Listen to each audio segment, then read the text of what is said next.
Hola, muy buenos días. Mi nombre es Saray Mora y el día de hoy voy a hacerles la presentación de este proyecto de investigación titulado Criterios clínicos y experiencia en la toma de decisiones ante el diagnóstico y tratamiento del diente fisurado, un abordaje cualitativo desde la perspectiva del especialista. Esta investigación nace de la necesidad de comprender cómo nosotros como profesionales en el área de la odontología restauradora y estética enfrentamos uno de los retos diagnósticos más complejos y subjetivos de la práctica clínica, el diente fisurado. En esta presentación vamos a explorar cómo es esa realidad clínica que viven los especialistas al tomar decisiones en estos casos. Para abordar este tema de manera estructural, lo vamos a esquematizar de la siguiente forma. Primero tenemos el capítulo 1, donde discutiremos el problema, hablaremos un poquito de los objetivos. En el capítulo 2 está el marco teórico y antecedentes. Y finalmente en el capítulo 3 se detallará lo que es la metodología y el proceso cualitativo que llevará este proyecto.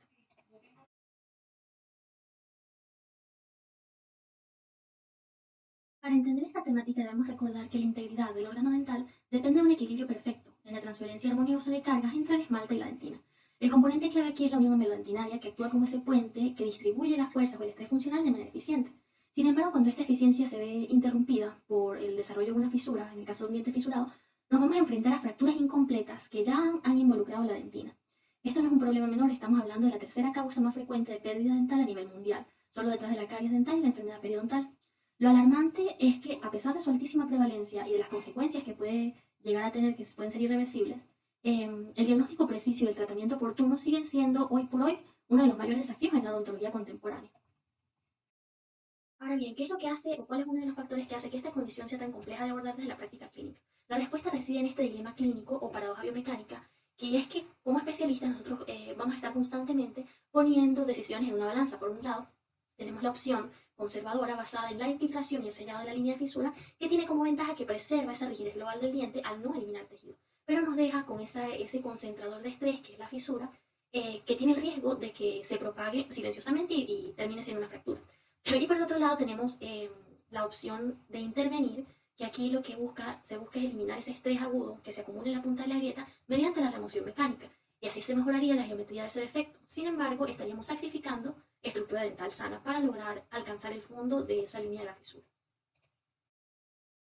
Y es que a nivel diagnóstico esta situación se vuelve más compleja. Nos vamos a enfrentar a una condición donde los síntomas no son ni específicos ni patognomónicos. Esto convierte a la detección temprana en un verdadero reto, que depende de gran medida tanto de la habilidad como de los métodos de cada odontólogo.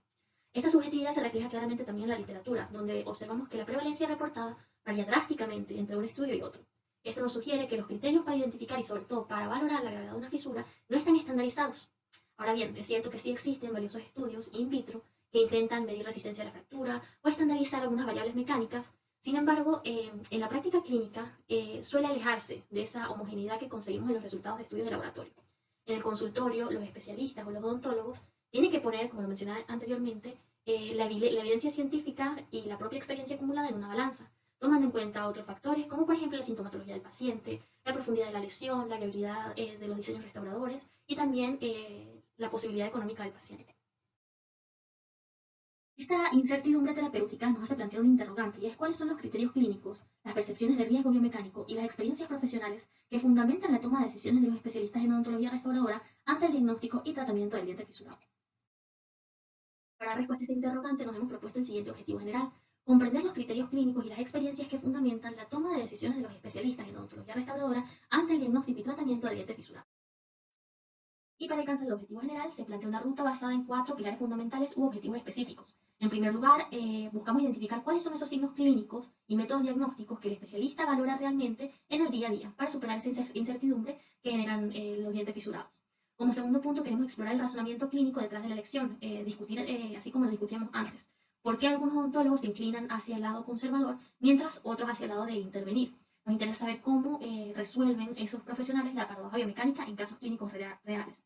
En tercer lugar, nos proponemos describir esa percepción sobre el diseño restaurador, analizando cómo los odontólogos perciben la capacidad de protección de un inlay frente a un overlay para evitar esas fracturas catastróficas. Y finalmente buscamos interpretar la influencia de la experiencia clínica acumulada. Buscamos entender cómo esta intuición o experiencia ayuda a gestionar el pronóstico de los dientes fisurados.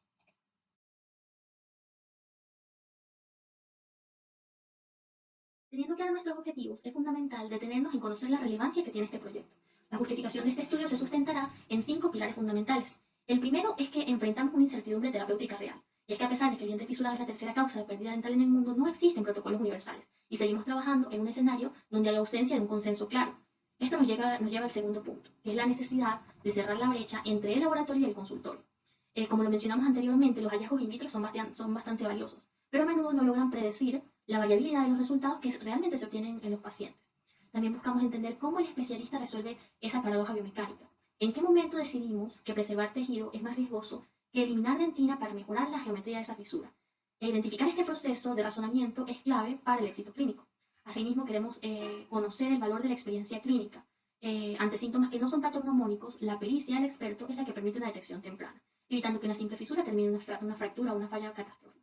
Y finalmente, pues hay una razón socioeconómica de peso, y es que optimizar nuestras decisiones puede evitar que el paciente progrese hacia tratamientos mucho más invasivos y costosos, como el endodoncias, extracciones, implantes, garantizando la longevidad de su dentición.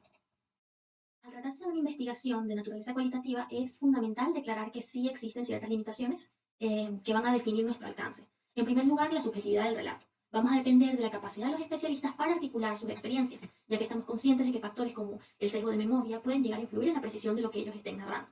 Segundo, la contextualización de los resultados. A diferencia de un diseño, de un estudio con diseño experimental, aquí no buscamos ninguna ley universal.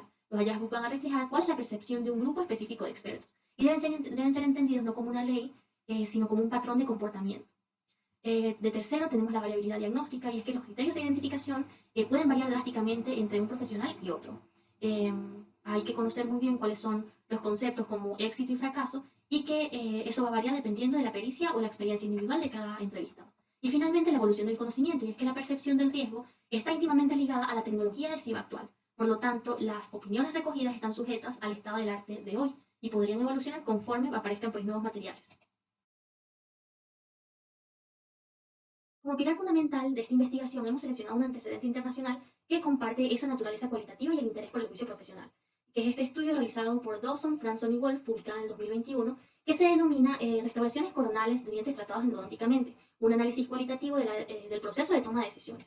Ellos lo que hicieron fue caracterizar la perspectiva del odontólogo sobre el proceso de toma de decisiones en la elección de la restauración coronaria de dientes tratados endodónticamente.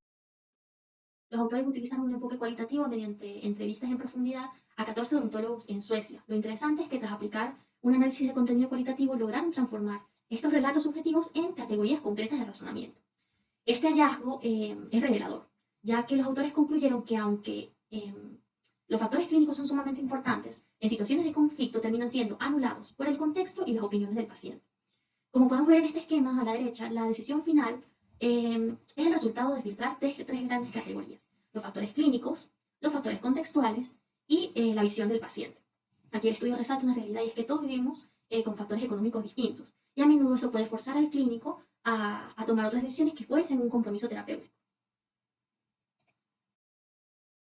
Como conclusión fundamental, la investigación de Dawson y colaboradores determinó que la toma de decisiones en nuestra área, es decir, en odontología restauradora, no es un proceso lineal basado puramente en evidencia científica. Por el contrario, es un fenómeno multidimensional donde nuestro juicio como profesional debe ser navegar constantemente entre la incertidumbre del diagnóstico y la realidad socioeconómica que tiene el paciente. Entrando ahora en el capítulo 3, en la parte de enfoque, tipo y diseño de esta investigación, a diferencia de un modelo experimental que busca medir en newtons la resistencia a la fractura de un material o de un abordaje, nuestro objetivo es comprender el fenómeno desde la perspectiva de los especialistas, buscar explorar los significados y criterios que los especialistas toman en sus decisiones cuando investigamos condiciones de incertidumbre, como por ejemplo en los dientes fisurados. Por ello, el estudio, el presente proyecto es de enfoque cualitativo y tiene un tipo descriptivo interpretativo, o un nivel descriptivo interpretativo. Es descriptivo porque vamos a intentar identificar cuáles son esos signos y métodos que el especialista considera como determinantes. Y es interpretativo porque pretendemos profundizar en el razonamiento que los lleva a elegir entre la preservación o la remoción. Finalmente, el diseño es de carácter fenomenológico. Y este es un punto clave, ya que nos permite explorar las experiencias vividas. Al centrar la mirada en la experiencia humana, el diseño fenomenológico nos facilita comprender cómo factores tan reales como el miedo al fracaso catastrófico o propagación de una fisura o la experiencia acumulada pueden influir en la elección de un protocolo. Como población y muestra, serán especialistas en odontología restauradora que tengan su práctica radicada en clínicas privadas de Venezuela. El muestreo será intencional. El tamaño de la muestra será por saturación teórica. Esto significa que continuaremos realizando entrevistas hasta que los nuevos relatos ya no aporten categorías o conceptos adicionales al tema que estamos estudiando. Un punto de equilibrio que puede alcanzar estos objetivos puede ser entre 15 y 20 especialistas entrevistados. Entre los criterios de inclusión tenemos especialistas en odontología restauradora que tengan más de 10 años de experiencia clínica y que hayan aceptado una participación voluntaria. Y como criterios de exclusión tenemos odontólogos generales debido a que pues, la literatura reporta las marcadas diferencias en la confianza y el uso de pruebas avanzadas en estos casos. Y también se van a excluir especialistas que no traten activamente casos de dientes fisurados en su consulta habitual. En cuanto a las técnicas de instrumentos de recolección de datos, la técnica seleccionada para esta investigación es la entrevista semiestructurada. Esta técnica permite una interacción del investigador con los profesionales que van a ser entrevistados y permite profundizar en los matices, sentimientos, racionamientos, experiencias de los especialistas en cómo manejan estos casos. Como instrumento utilizaremos una guía de entrevistas sobre el manejo de dientes fisurados. No se trata de un cuestionario de sí o no, sino como un guión temático diseñado para que el informante pueda extenderse en su propia narrativa. Para garantizar el rigor científico, este instrumento va a pasar por un proceso de validación mediante el juicio de expertos, tanto en el área de odontología restauradora como en el área de metodología cualitativa. Además, también se realizará una entrevista piloto que nos permitirá ajustar la cantidad, la claridad de preguntas y la fluidez del diálogo antes de la recolección definitiva. Finalmente, en cuanto al registro, todas las entrevistas serán grabadas bajo consentimiento informado y transcritas inicialmente. Acá se observa la primera parte del instrumento de recolección de datos que se va a dividir en 4 bloques. En el primer bloque vamos a hablar sobre el desafío diagnóstico. Vamos a hablar de cómo el clínico interpreta esos signos para construir un diagnóstico de diente fisurado. Y habrán preguntas como, ¿cuál es el proceso mental que sigue para diferenciar una fisura de otras patologías? ¿Cuál considera usted que es el método diagnóstico que brinda la verdad clínica definitiva y por qué? Y se exponen algunas opciones como transiluminación, tinción, pruebas de mordida y magnificación. El rol de la magnificación, preguntarle al odontólogo de qué maneras el uso del microscopio o lupas puede cambiar la percepción sobre la viabilidad de un diente fisurado antes de que sea extraído. En el segundo bloque vamos a conocer qué opinan ellos en cuanto a la decisión de preservar la fisura o de intervenir. Saber qué criterios le inclinan a ser conservador frente a remover esa línea de fisura, conocer cómo resuelve mentalmente esa paradoja entre eliminar tejido o preservarlo, y en qué momento se decide detener la remoción de una línea de fisura que parece profundizarse hacia la cámara. En el tercer bloque vamos a conocer las preferencias entre si es un inlay o si es un overlay, qué factores del paciente o de la arquitectura dental le obligan a decidir entre una restauración intracoronaria o una de cobertura cuspidia. También conocer qué importancia le otorga a la creación de un monobloque adhesivo. En esta parte se habla un poco del efecto Ferrule. Y la selección de materiales, cómo influye su percepción sobre el módulo de elasticidad del material o sobre la selección del material en cuanto al pronóstico de estos dientes fisurados. En el último bloque vamos a hablar de la experiencia. Si ha tenido alguna experiencia de falla catastrófica de dientes fisurados que haya alterado radicalmente su forma de tratar esos casos. Los hallazgos clínicos, como por ejemplo profundidad del sondaje, dirección de la fisura, y si esos hallazgos clínicos los consideran como una razón absoluta para recomendar la extracción directa. Y también tenemos la opinión del paciente. En qué medida la situación económica o las expectativas del paciente le han obligado a realizar un procedimiento que normalmente consideraba de riesgo. Este proyecto se ejecutará en 4 fases fundamentales. Primero está la fase de selección y contacto inicial. En esta fase se van a identificar cuáles son los informantes clave. Mediante ese contacto formal le vamos a explicar que el enfoque del estudio es conocer qué hacen ellos ante esta incertidumbre terapéutica de dientes fisurados. En segundo lugar está el encuadre ético, y es que antes de realizar cualquier diálogo se va a proceder a la firma del consentimiento informado. Es vital garantizar el anonimato y la autonomía del odontólogo, informando que la sesión será grabada estrictamente para su análisis académico y que no va a ser divulgado. Luego va la ejecución de la entrevista, que es como el corazón de este proyecto, donde se va a establecer como un ambiente de confianza para que ese odontólogo despliegue su narrativa, relatando casos, casos de éxito, casos de fracaso, que hayan moldeado su juicio en cuanto al diagnóstico y tratamiento de dientes fisurados. Y por último tenemos la transcripción y la validación. El análisis de información va a ser por medio del análisis de contenido cualitativo, siguiendo el modelo de Dawson, Franson y Wolf del 2021, que fue el antecedente que discutimos anteriormente. Este proceso no es meramente la lectura de opiniones, sino va a ser un procedimiento analítico sistemático diseñado para transformar un gran contenido de texto y de información que encontramos en la entrevista en categorías conceptuales que estén más robustas. Tras la transcripción literal de todas esas entrevistas, se vuelve a organizar el material en el software de análisis cualitativo Atlas. Se va a empezar ese análisis con la identificación de las unidades de significado, las cuales se van a asignar con códigos descriptivos relacionados con los objetos de estudio. Lo vamos a clasificar en diagnóstico, paradoja biomecánica, diseño restaurador y experiencia. También es importante recordar que se van a identificar conceptos emergentes sin categorías previas para evitar sesgos de investigación, haciendo que la investigación esté un poco más nutrida.